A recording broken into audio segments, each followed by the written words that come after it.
మీలో ఒక చిన్న పసిపాప ఉందని తెలుసా?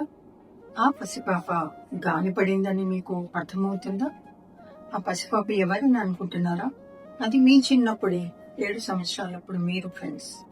ఆ పసిపాప ఎంతో గాయపడి ఉంది. ఆ గాయాలు ఏంటవి? అవి ఆ ఎమోషన్స్. తన మైండ్ మీద పడిన సబ్ కాన్షియస్ ప్యాటర్న్స్ అన్నీ కూడా. మరి దాన్ని ఎలా హీల్ చేయాలి? దాన్ని హీల్ చేయనంత వరకు ఫ్రెండ్స్ మీ బయట ప్రపంచం మారదు.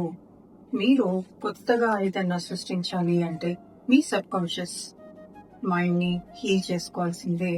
Type in the comment box, I release all my emotions with love, I am healed అని మీరు అనుకోండి.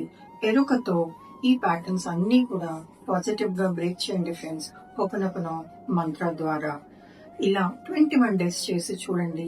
ఎంత మార్పు మీ జీవితంలో గమనిస్తారో మీరే ఆశ్చర్యపోతారు.